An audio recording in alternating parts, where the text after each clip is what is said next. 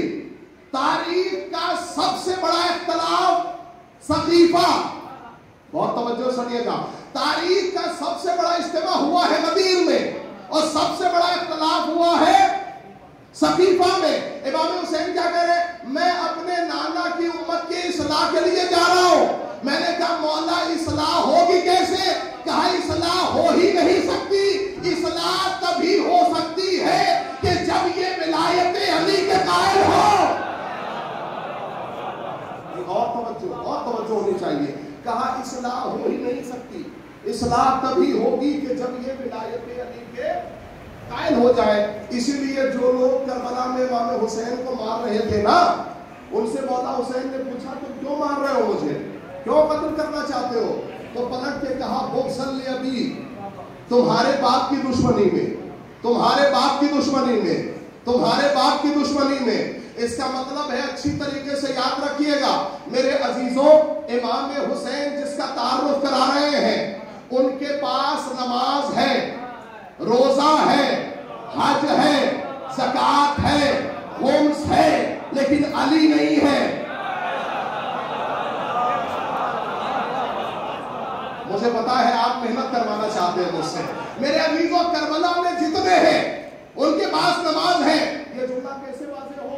یہ جملہ واضح ہوگا امام کے کلام سے۔ امام نے کیا کہا؟ میں اپنے نانا کی امت کی اصلاح کے لیے جا رہا ہوں۔ بولیے گا، میں کہوں گا مولا اصلاح ہوتی کس کی ہے؟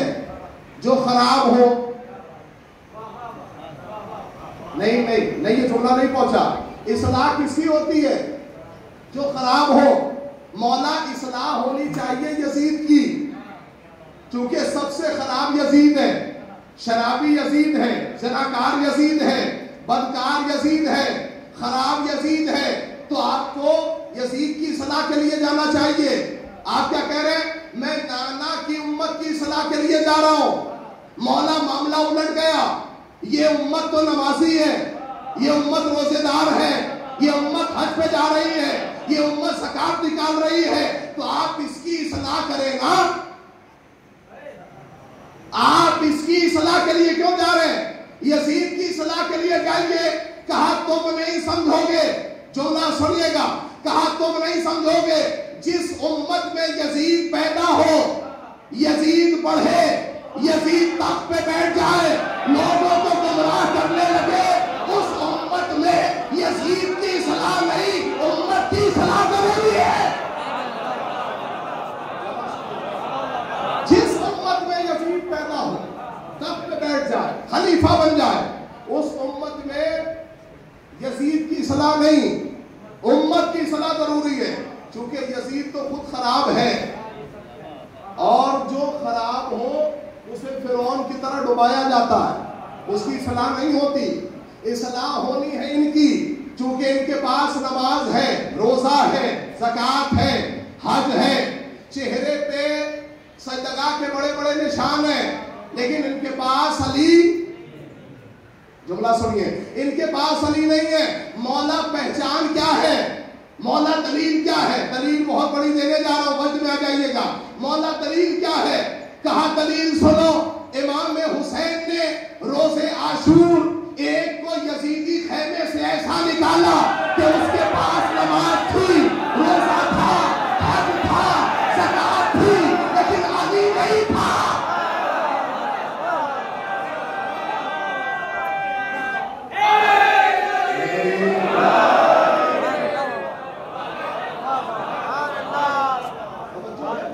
ساری چیزیں تھی، لیکن علی نہیں تھا۔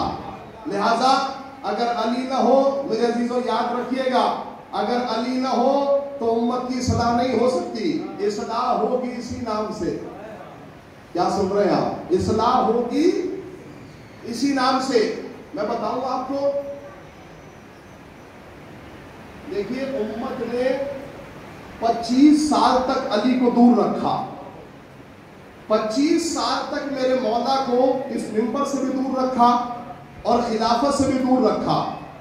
دیکھیے زبردستی منبر پہ بیٹھ جانا اور ہے، لیکن امت کی علمی پیاس کو دور کرنا اور ہے۔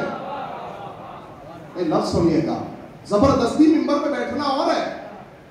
میں زبردستی کسی کو بٹھا دوں، لیکن امت کی علمی پیاس کو کون دور کرے گا؟ میرے عزیزوں 25 سال کا زمانہ گزرا، اور زمانے کا گزرنا تھا کہ کیا قیامت آئی؟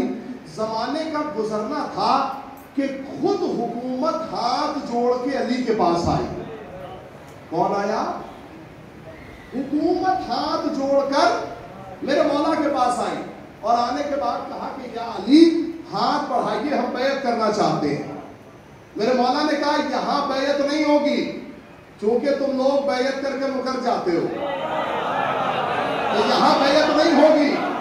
آؤ رسول کی مسجد میں، تم سے وہاں بیعت لی جائے گی۔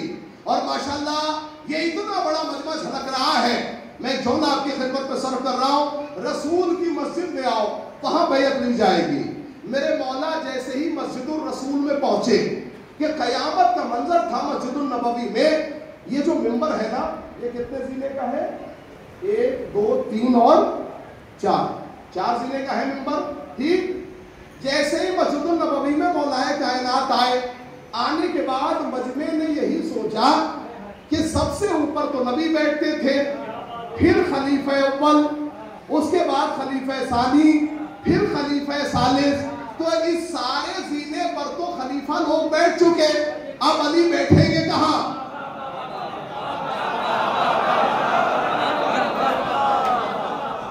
یہ جملہ ایسا تھا میرے عزیزوں، یقین جانیے اگر میں اس کی در تک پہنچ گیا اور اس کی سب تک پہنچ گیا تو کوئی خاموش نہیں بیٹھے گا۔ آج پہلا دن ہے، میں نے کہا میں بنیاد رکھنے جا رہا ہوں کربلا کی، کیا کہا کہ سارے زینے پر تو سب بیٹھ چکے، اب علی بیٹھیں گے کہاں؟ میرے مولا قدموں کو جما کے چلے اور چلنے کے بعد مجمع کو چیرا، ابھی علی منبر پر نہیں آئے تھے۔ میرے عزیزوں منبر کے قریب آ کے کھڑے ہوئے، لوگوں نے کہا بہت اچھا کیا، علی منبر پر نہیں چڑھے، اس لیے کہ بیٹھتے کہاں، سب تو بیٹھ چکے تھے تو علی کو جگہ نہیں تھی۔ میں نے کہا میرے بھائی اگر علی زمین پر بھی بیٹھ جائے تب بھی فضیلت میں کمی نہیں ہوگی، اس لیے کہ علی ہے ابو تراب اور زمین ہے تراب۔ کیا کہہ رہا ہوں آپ سے؟ علی ہے ابو تراب اور زمین ہے، تو اگر زمین کو سمجھنے والا اور زمین کی مشکل کو دور کرنے والا زمین پہ بیٹھ جائے تو اس میں کوئی مشکل نہیں ہے، لیکن میرے مولا وہاں نہیں رکے۔ میرے مولا نے قدموں کو اٹھایا، پہلے زینے پر رکھا، دوسرے زینے پہ رکھا، تیسرے زینے پہ رکھا، چوتھے زینے پہ رکھا۔ ایک جملہ آپ کی خدمت میں صرف کروں، پورے مجمع کی توجہ چاہیے، میری نگاہ جہاں تک دیکھ رہی ہے۔ میرے مولا نے تینوں زینوں کو طے کیا، پھر وہاں بیٹھے جہاں نبی بیٹھتے تھے، ابھی وہ جملہ نہیں آیا، وہاں بیٹھے جہاں نبی بیٹھتے تھے۔ نہیں صرف کرنے جا رہا ہوں میرے عزیزوں، منبر پر چلتے وقت سارے صحابیوں کی نگاہ علی کے چہرے پر نہیں تھی، پیروں پہ تھی۔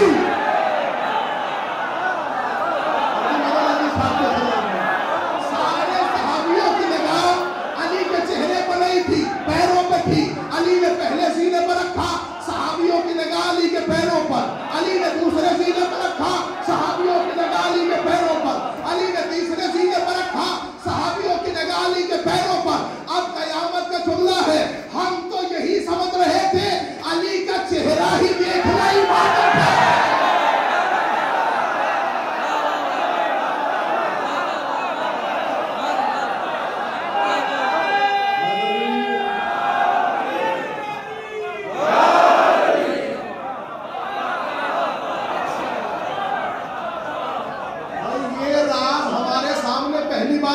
ہوا ہم تو سمجھ رہے تھے علی کا چہرہ ہی دیکھنا عبادت ہے، ہمیں پتا ہی نہیں تھا علی کے پیروں کو بھی دیکھنا عبادت ہے۔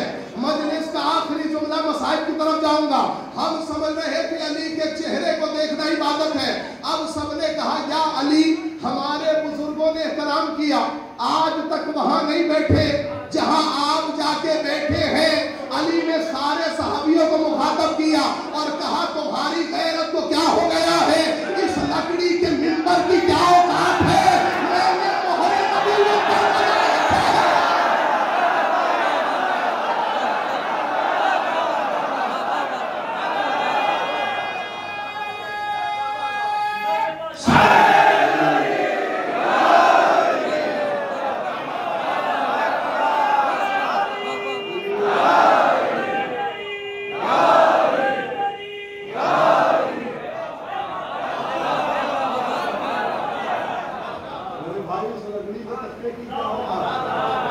میں نے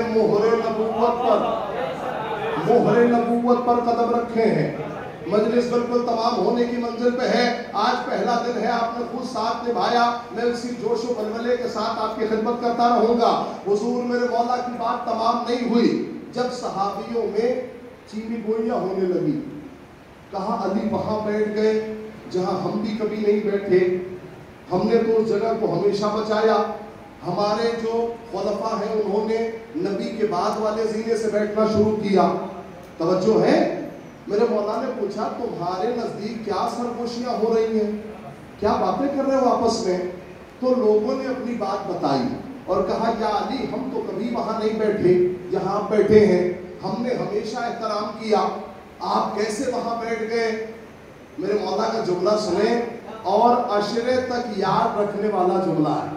میرے مولا نے سر کو جھکایا, پہلے ہاتھ کی 5 انگلیوں کو دور کر رہے, پہلے ہاتھ کی 5 انگلیوں کو دوسرے ہاتھ کی 5 انگلیوں میں پیوست کیا, اور پیوست کرنے کے بعد قیامت کا جملہ کہا الحمدللہ علی احسان قد رجع الحق علی مکانے.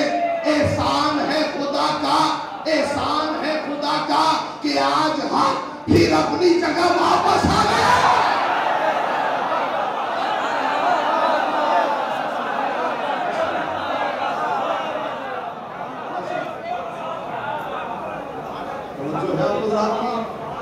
میں دنیا آپ کو سمجھنے کے لیے کیا چیز ہے, دنیا آپ کو سمجھ لے کہ امام حسین کا پیغام کیا تھا.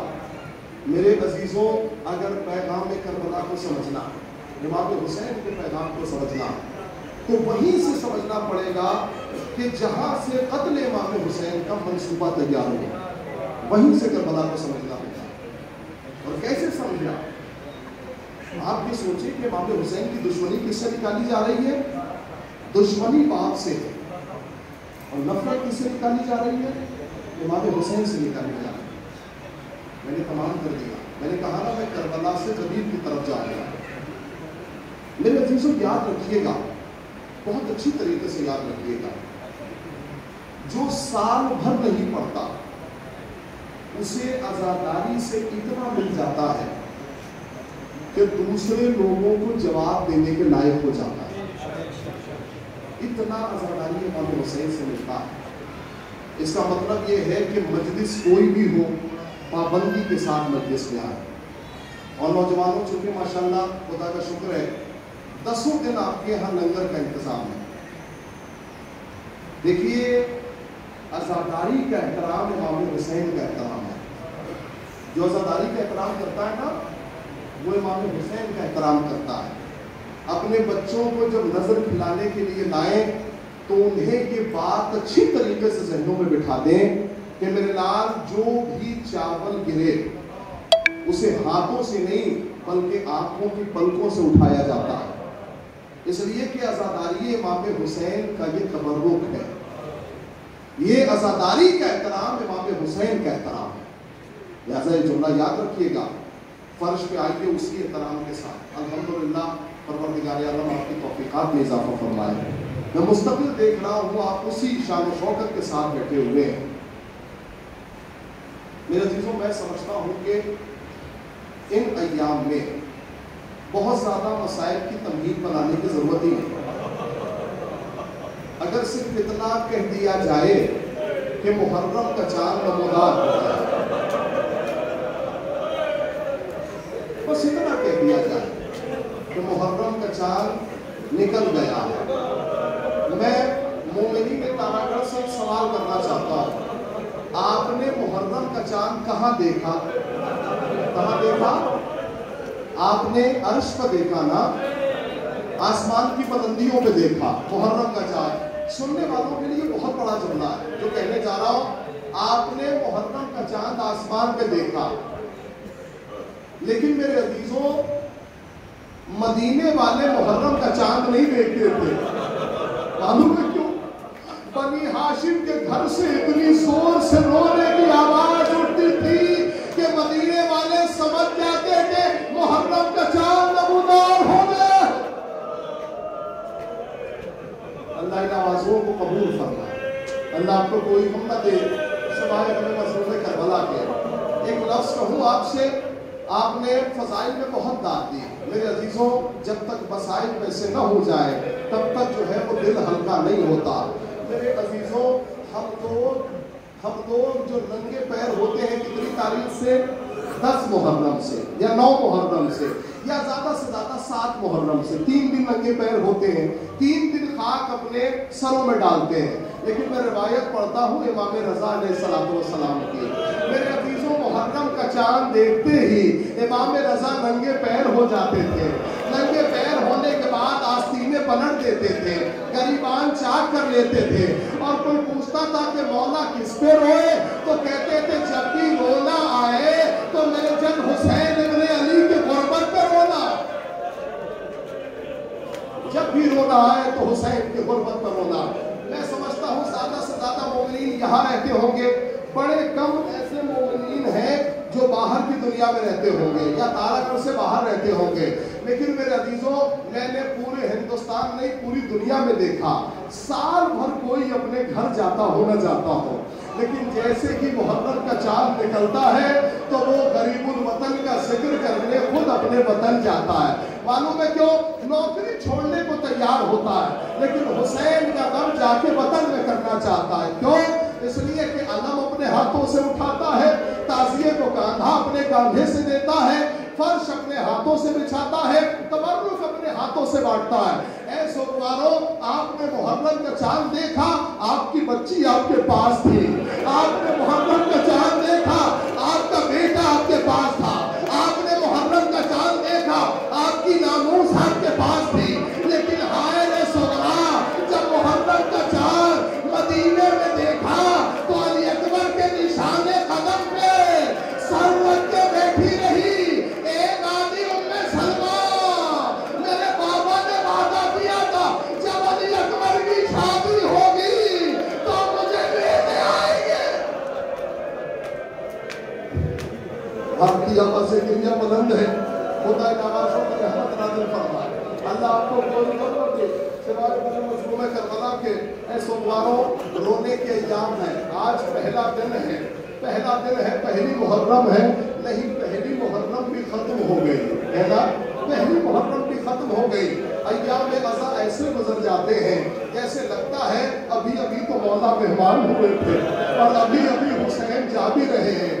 ایسا محسوس ہوتا ہے. ایک حساس پہلو آپ سے پوچھنا چاہتا ہوں, بڑے انصاف سے بتائیے گا, یہ بتائیے کہ کیا اتنی رونق محرم سے پہلے تھی؟ یہ رونق کیوں آئی؟ چونکہ آپ کے یہاں حسین مہمان ہوئے. یہ رونق کیوں آئی؟ چونکہ حسین مہمان ہوئے. کل کا دن بڑا قیامت کا دن ہے, اس لیے کہ حسین والد کربلا ہوئے ہیں. لیکن پتا ہے حسین کربلا میں یوں ہی والد نہیں ہوئے. قیامت کا جملہ ہے کہ حسین اپنے بھائی کا غم اپنے سینے میں لے کے آئے. کون؟ جناب مسلم کا غم اپنے سینے میں لے کے آئے ہیں حسین. حضور ایسے ہی نہیں, تاریخ کا بہت بڑا جملہ ہے. حسین جب کوفے سے نکل رہے تھے نا تو قیامت کی منزل تھی. کوفے سے گرد و غبار کو آتے ہوئے دیکھا, حسین ٹھہر گئے. اتنے میں دیکھا ایک گھوڑ سوار جو ہے حسین کے قریب آیا. آنے کے بعد اس نے سلام عرض کیا. مولا نے کہا کہ کوفے کی خبر بتاؤ, کوفے میں کیا ہو رہا ہے؟ کہا آقا میں کیا خبر بتاؤں, بس اتنا سن لیجئے, میں نے ایک شخص کو دیکھا, اس کے تن پر سر نہیں تھا اور اس کے پیروں میں رسی باندھ کر گلی بگلی پھرایا جا رہا تھا. حسین نے مسلم کو سلام عرض کیا. سلام عرض کرنے کے بعد جناب زینب مسلم کی چھوٹی سی بچی کو لے کے آئی. حسین نے قیامت کر دی. حسین نے ایک مرتبہ صندوق سے 2 بالیاں نکالی, مسلم کی بچی کے کانوں میں پہنایا. جب کانوں میں پہنایا تو مسلم کی بچی کہتی ہے آقا آپ ایسے محبت کر رہے ہیں جیسے میرے بابا کی شہادت ہو گئی ہو. اللہ آپ کا کوئی منت ہے سوائے بن مظلوم کربلا کے. اے سوگوارو, آخری جملہ ہے, آقا آپ ایسے خدمت کر رہے ہیں جیسے میرے بابا کی شہادت ہو گئی ہو. میرے عزیزوں, اگر بچیاں آپ کے پاس ہیں تو اس جملے تک پیار نہ کیجیے گا. اگر چھوٹے بچے ہیں تو اس جملے کے مصائب کے جملے تک پیار نہ کرنا. پتا ہے جب حسین مسلم کی بچی کے سر پہ ہاتھ رکھ رہے تھے نا تو تاریخ نے لکھا حسین کی 4 سال کی بچی کھڑی ہوئی دیکھ رہی تھی. اس نے دیکھا جب کسی کے بابا کی شہادت ہوتی ہے تو اسے پیار کیا جاتا ہے.